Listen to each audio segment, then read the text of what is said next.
어쨌든 드라마라는 건 이 시대의 현 시대의 어떤 사회적인 상황들을 반영하는 것이기 그렇죠. 때문에 원인 제공을 좀 했죠. 안타깝게도 네.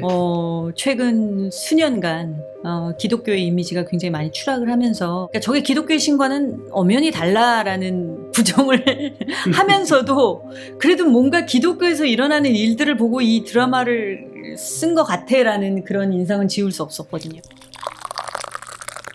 이제 영화를 하신 분들이시니까 왜 어디에 렌즈를 들이대냐에 따라 다르지 않습니까?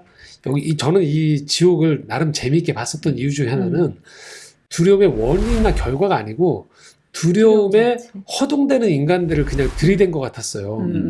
겉으로 밖에서 한 걸음 물러난 사람들이 보면 굉장히 말도 안 되는 일들을 벌이고 있지만 당사자들은 두려움 때문에 벌이는 여러 가지 일들이 계속 이게 꼬리에 꼬리를 물어서 악순환을 반복되어지고 그 두려움과 저는 항상 주변에서 보면 연결되어진 게 뭐냐면 자기 합리화예요. 성경에서 말하는 지점들은 두려움이 아니고 사실 사랑이거든요. 그쵸. 두려움이 아니고 사랑은 두려움을 내어주죠. 그렇죠. 근데 사랑의 본질은 뭐냐면 자기의 자꾸 회개, 자기를 자꾸 돌아보게 되어지고 성찰하게 만들어요. 근데 두려움은 반대로 자꾸 내 행동에 대한 뭔가 변명을 하게 만들고 다른 사람들도 끌어들이게 돼요. 안 좋은 늪으로. 그러니까 서로 간에 자꾸 거짓말쟁이로 만드는 특징이고 그래서 왜 성경에도 보면 거짓의 아비라고 나오잖아요. 이 사탄에 대해서. 그러니까 결국은 두려움은 맨 마지막에 가보면 결국 이게 악의 세력이 있는 것이고 그래서 이 모든 것들이 두려움 때문에 허둥대어지고 있는 사람들이 다 보이는 하나의 그 난장판을 보고 있는 거고 철학자 버틀란트 러셀이 쓴 유명한 책 중에 나는 왜 기독교인이 아닌가라는 책에 보면 이런 내용이 나와요. 모든 종교는 대체로 두려움을 근간으로 그렇죠. 종교가 움직여진다. 오늘날 표현으로 하면 두려움 마케팅이라는 거죠. 두려움 마케팅의 방식으로 가는 것들을 나는 정직하게 보지 않는다라고 얘기하는 거예요. 근데 실제 그렇게 해요. 많이들. 심지어 교회 안에서도 이 두려움 마케팅이 많아요. 옆에 있는 분들을 보면 너 왜 그렇게 해? 라고 하는데 이 두려움에 휩싸여서 이런 일들을 벌인단 말이죠. 그 왜 다미성교회 맞아요. 내일 종말이 온다. 그렇죠. 그 당시 저희가 다 알잖아요. 1988년. 다 사람들이 종말에 대한 두려움 속에서 왜 그 비닐하우스에 막 흰 옷 입고 다 들어가서 막 노래 부르면서 막 그 뒤에 카메라들이 있고 난장판이었잖아요. 근데 밖에 있는 사람, 그걸 두려워하지 않는 사람들 보면 저건 완전히 해프닝인 거야. 말도 안 되는 일이야. 네. 근데 두려움에 휩싸인 사람들한테는 그게 너무 정당한 일이에요. 근데 오늘도 보면 많은 종교나 심지어는 그렇게 하면 안 되지만 교회에서도 일부 어떤 곳에서는 이 두려움을 조장해서 교회가 돌아가는 방식이 사람들로 하여금 두려움의 근거를 가장 큰 원리로 밀어붙이는 모습이 있고 그런 행태들이 교회 안에 너무 많이 벌어지니까 그거에 대한 뭔가 비판을 가하기 위한 게 아닌가라는 생각도 많이 들었어요. 네. 저는 100% 그런 의도가 있었다고 봐요. 근데 더 나가서 이 신에 대해서도 네. 어떤 그 무신론적 태도를 취하고 있거나 아니면은 이 감독이 좀 화가 나 있거나 신에게 이런 어떤 마음의 자세가 있지 않을까라는 생각을 좀 개인적으로 하게 됐다는 거죠. 네. 저는 신이 선하다는 어떤 설정이 안 돼 있으면 네. 저는 인생은 지옥일 것 같아요. 예를 들어서 만약에 제가 너 저 10년 후에 죽는다라는 고지를 받았다고 한번 생각을 해보자고요.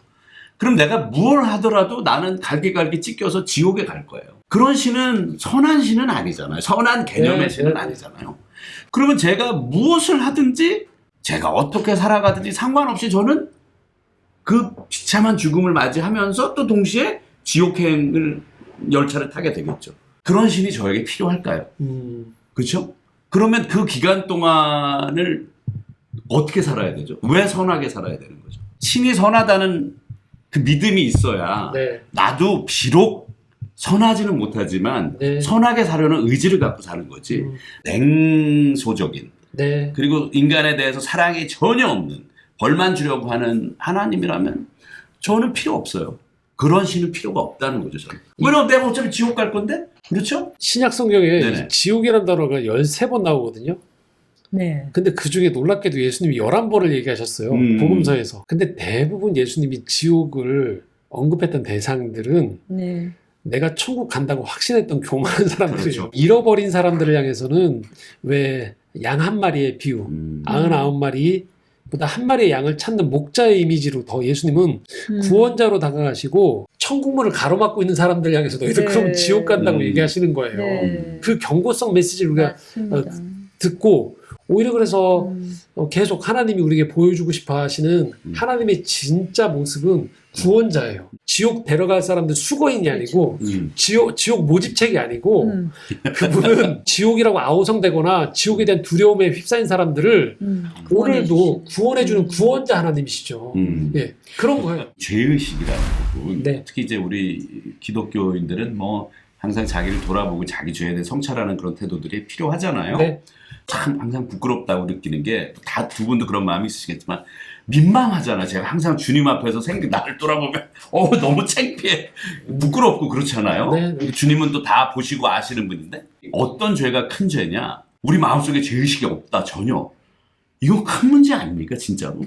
내가 남을 해하고 남의 인생에 손해를 끼칠 때 내가 정말 내가 가슴이 아프고 이래야지 맞는 거잖아요. 그렇죠? 소시오패스가 되는 거죠. 죄의식이라는 걸 너무 부정적으로 생각하면 안 될 것 같아요. 오히려 긍정적이라고 생각하는 것이 우리가 선하고자 하니까 죄의식을 느끼는 거거든요. 이 죄의식을 너무 부정적으로 우리가 막 이렇게 생각하는 것이 아니고 그거조차도 우리가 선하려는 의지가 있기 때문에 네. 마음속에 우리가 생겨나는 그것도 저도 예수 믿는 사람들은 그 죄의식도 주님이 주시는 굉장히 긍정적인 맞습니다. 어떤 나의 어떤 선하려는 의지를 계속 그 발동시키는 장치 이렇게 생각하면은 좋지 않을까 그런 생각이 드네요. 죄의식이라는 게 그 공포라는 게 사람을 어떻게 만드는지 그러니까 거의 정상 생활을 영위할 수 없도록 너무 민감해지는 거죠. 자기의 행동이나 어떤 면에서 극도의 결벽주의로 사람들을 만들거나 그렇죠. 그리고 자기 자신을 계속 비하하죠. 스스로 네. 스스로 정죄하게 된다거나 사실은 교회 안에서 굉장히 흔하게 볼 수 있는 교회 안에서 정말 가지기 원하는 마음은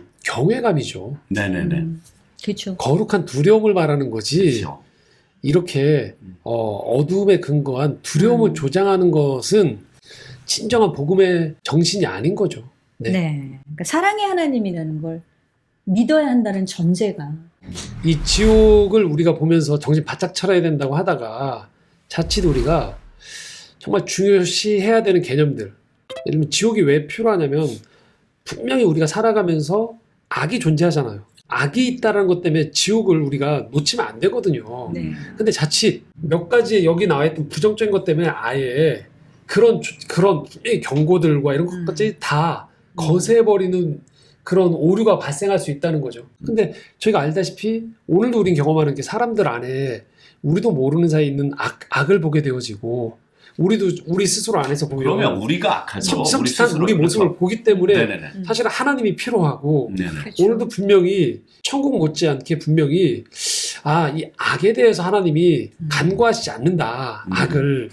그래서 지옥이란 개념은 분명히 악이 있다라면 분명히 지옥이 필요하거든요. 그렇죠. 근데 우리가 너무나도 이런 영화들을 잘못 그냥 즐기면서 보다 보면 그 영적인 중요한 개념들을 하나의 희화한 네네네. 희화하는 그렇죠. 개념으로 그냥 여겨버리면서 저런 거 다 부질없어 네. 라고 하면서 내가 보고 싶은 반쪽의 진실만 가지고 살아갈 수 있지 않나라는 저도 생각이 그 들어요. 부분이 사실 이 드라마 잘못 보면은 네. 그러니까 신앙이 없는 분들이 보면은 네. 앞으로 신앙을 가질 가능성이 있는 분들인데 그런 분들이 보면 굉장히 위험할 지점이 이 지점이라는 그렇죠. 생각이 들었던 그런 게 지점들. 사실 기독교는 건강한 죄에 대한 인식이 없으면 그리고 자기의 부족함과 연약함을 인식하는 죄에 대한 건강한 인식이 없으면 아예 성립이 안 되잖아요. 네. 그럼 회개가 이루어지지 않을 테고 예수님을 찾고 선이신 하나님을 갈망하지 않게 될 테니까 아예 이 성립 자체가 안 되는데 복음의 가치가 그냥 무조건 죄하면 죄의식은 나쁜 거. 네, 그렇죠.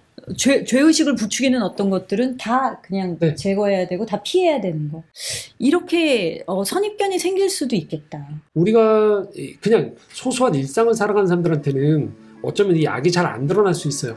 하지만 인류의 문명을 돌아보면 분명히 악이라는 것 때문에 인류가 피해를 당하고 많은 역사의 퇴보가 있었고 그럼요. 선량한 사람들의 어떤 울부짖음이 분명히 있었거든요. 이 성경에서도 보면 가인과 아벨에서의 피해, 땅에서부터 피해 울음이 있던 것처럼 오늘도 이 땅에 분명히 구조적인 악부터 해서 악이 존재해요. 근데 자꾸 이거를 없는 것처럼 이야기하고 우리끼리 잘해볼게. 라고 얘기하는 것도 사실은 인간의 오만일 수 있죠. 네, 드라마 지옥을 놓고 참 이 많은 학계나 종교계에서도 논의가 이루어지고 있는 만큼 이렇게 디베이트가 일어나는 작품이 존재하는 것도 유익하다는 생각을 또 한편 하게 됩니다. 드라마라는 콘텐츠가 영향력이 막대한 만큼 또 그대로 사람들의 무의식에 흡수되어 버릴 수 있는 이 가치들에 대해서 사실관계도 좀 분명히 짚어봤고요. 이것을 계기로 좀 자기만의 성찰을 해보는 것도 좋은 관람자의 태도가 아닐까 싶네요. 이렇게 사실관계도 따져보면서 네, 저희 시네마 브런치는 한국의 컨텐츠를 응원합니다. 네, 더욱 세상에 선한 영향력을 미치는 글로벌리 한국 컨텐츠들이 많이 나오기를 기도하면서 기대해 봅니다. 저희 다음 시간에 다시 찾아오겠습니다. 건강하세요. 네.